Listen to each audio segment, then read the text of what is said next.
Wait a minute. When did you find that out? Because we heard, That was years Lung. ago. That's when you first had it.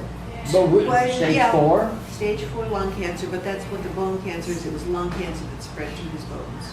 Oh, Okay, yeah, because I never heard the word stage 4 until last week or two. And No, he was diagnosed with stage 4 2.5 years ago. I didn't know that. What was the name of the kind of cancer, the mutation that you originally had? Well, EGFR, that's Oh. the code.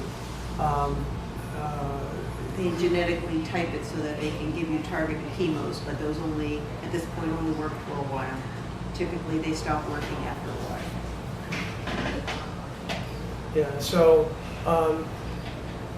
the lung cancer started in my left lung, and I was never a smoker, as you know. Yeah. It was just a little cylinder, like, 10 millimeters by 1.5 millimeters. And it made the jump from my lung to my ribs, and eventually made the jump, by connecting the bones. All the ribs kind of went through slowly at first, because I didn't have any real noticeable symptoms or anything, and it just kept kind of crawling through the bones, and over the course of a couple of years, just kind of spider webbed its way. And I may get lost in in some of the logistics here. Sometimes I might not make total logistical sense. Jody can help you make sense of it later.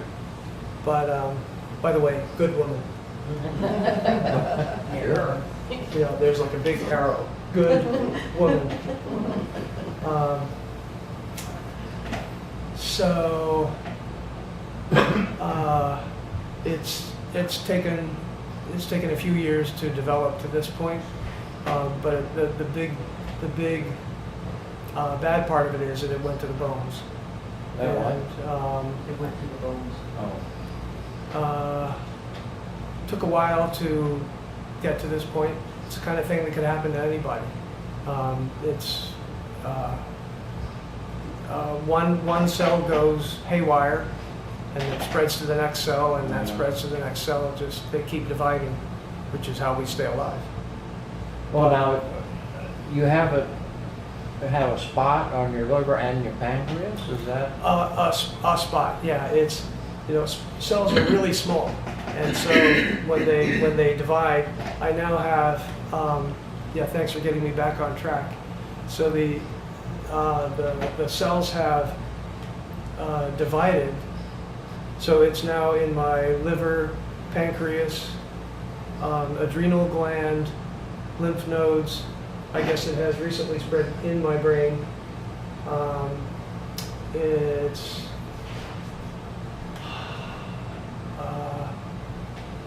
That's sort of the laundry list. Wow. That's a long while. And so the fact that it has spread to my pancreas is not as bad as if it had started in the pancreas. It's worse if it starts in the pancreas than if it kind of migrates to it. Can they do anything about the pancreas? Since it migrated, is that a different? Apparently not, Oh, okay. or we wouldn't all be here. Yeah, well, I didn't know, you said migrated versus starting in the pancreas. Yeah. I didn't know if there were different treatment, so. Yeah, there's a variety of things that they can do. Initially, I was given targeted chemo. That's the stuff I was just taking a pill once a day, and it was like, go on with your life, Bill. And apparently, there's a limited amount of time that works. So I have very good doctors. If you're going to get sick with this kind of thing, this is the part of the world to get sick.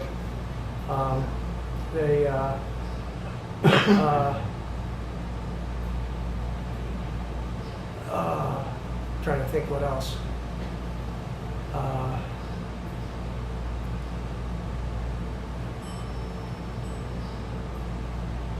So I actually, I got to make my oncologist cry the other day. I imagine this is somebody who's seen it all, and you know, I got to see my oncologist who, I got to see her cry, and it's because of you. I think my interpretation is that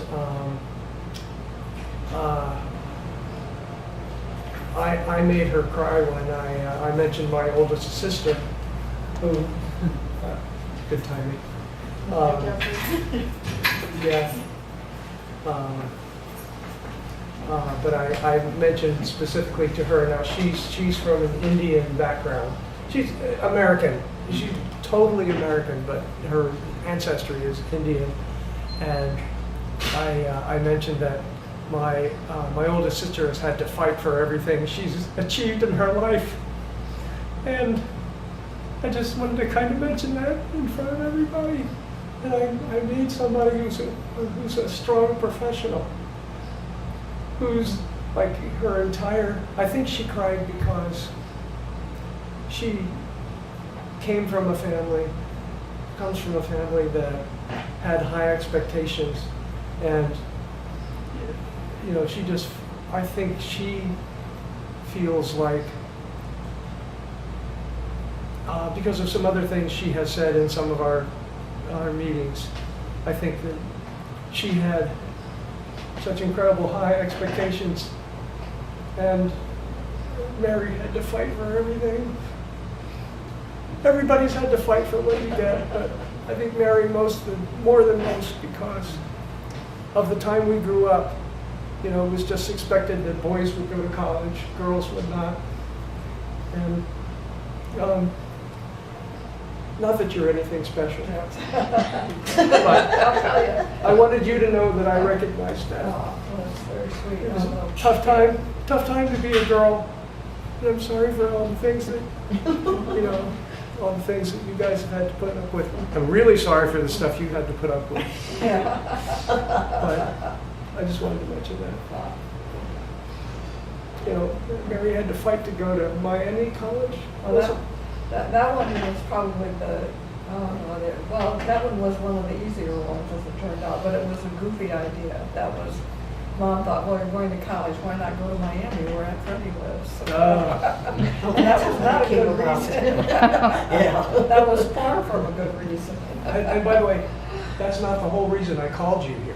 Like I said, it's not like she's anything special. Just, I wanted to mention that. That's good, yeah. You got the responsibility of everything. I actually wanted to mention it, you know, at another time, but I never had the opportunity. But I think the mid 1900s was kind of a tough time.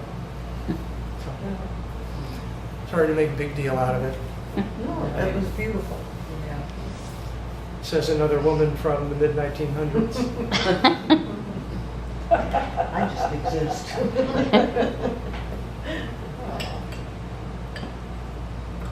You were there one semester or 1 year? Only one semester down there. One Yeah, semester. then I came back and things got more real, you know, trying to. I'm sorry, what? Things got more real after Miami because I actually had I'm trying to think, I think I had more help probably the first semester. But then I began to see the writing on the wall that it was going to be a long slog, you know, without funding. And I came back to Findlay, and I was just going to get a job and work. And then Mom took me out and enrolled me at Findlay College. So Mom had something to do with that, too. She was a strong woman, too. Yeah, in many ways. Yeah. Mom, yeah. And then you went to Bowling Green. And then I went to Bowling Green after I saved money for a year, and we got NDEA loans and stuff, and Yeah. that was, and I lived in Harsh. Do you know they tore down Harshman? Yeah. Yeah, you guys know that all, huh? Is that right? I Yeah, didn't know. it was brand new when I went started Yeah, there. yeah. Brand new. When our granddaughter was going to Bowling Green, we still call them the new dorms. Yeah, they're ready to tear That's it right, down. that's right. Huh? Yeah. Yeah, we took all the new ones, Yeah, I think she was surprised to find out too that they had torn that down, Yeah. wasn't she? And they tore down the yellow submarine too. I noticed all that going, they're building like new fraternity things all Oh. along in there and. What's That, the I yellow think, submarine? that was that one dorm they called the men's dorm, it was painted yellow or Oh, something. Williams Hall?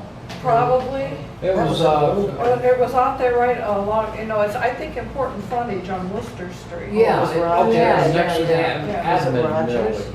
Yeah, No. not Newman. It's between Harshman and everything else, and University Hall and everything. It was Yeah, towards yeah. the back, it was towards Fraternity Row. That would have been Rogers. Yeah. Yeah, I'm thinking Right. Rogers. Yeah, Yeah. So yeah, anyway, they have a whole bunch of new housing there, yeah. and it looks real nice, but I think they tore it down because of the prime location more than they said, oh, it's old, it's an aging dorm. It's probably costly to maintain it, so, Maybe, but they left, I mean, Crasher was built just after that, and it's still there. oh. That would have been Kreischer. It was the same style, so probably Did you it's do the pretty measurement? identical. I don't know. So I think it was because they were making excuses, and then we'll have to wait and see what goes up there. It'll be interesting. It'll be a surprise to me if it's another dorm, but it'll be a high rise. So you never got to know the joys of Bowling Green, though. You got to know the joys of Findlay. Yeah, University up. Yes. Yes, yes. not FU. Yeah. Yeah. It's my biggest joy of Findlay College. How did you two meet there? Were you in class together?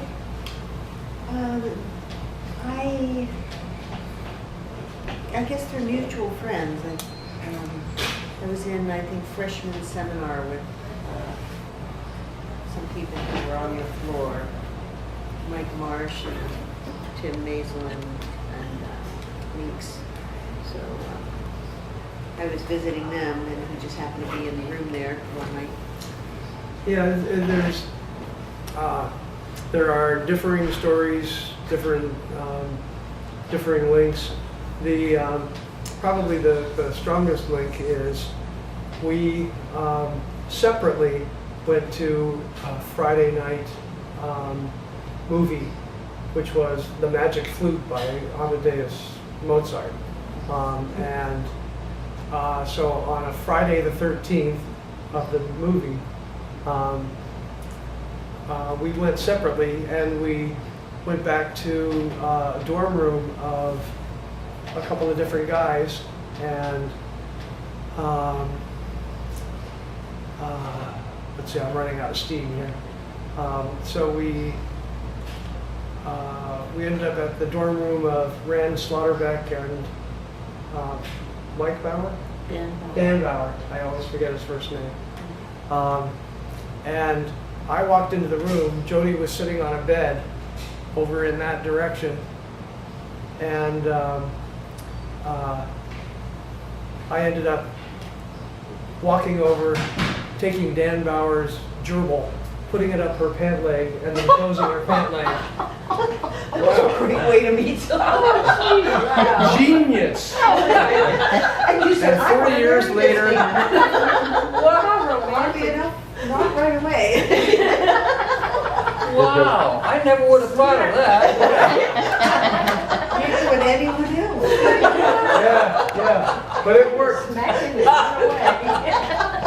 The last time he saw you. Yeah, oh my gosh. And then, to cap off the night, we're walking back to her dorm room, and I write an obscenity in the snow on the way back, and continue to take her back But how did you write the obscenity? How did you write the obscenity? with my foot. Chopping it out. with Oh, his I foot. thought that was when I thought you did something else.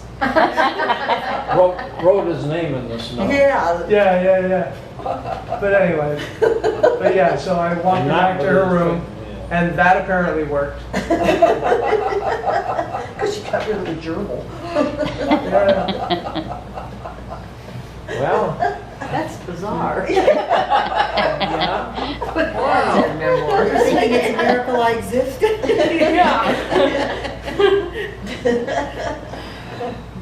Now You are a very, very patient woman. Yes, yes.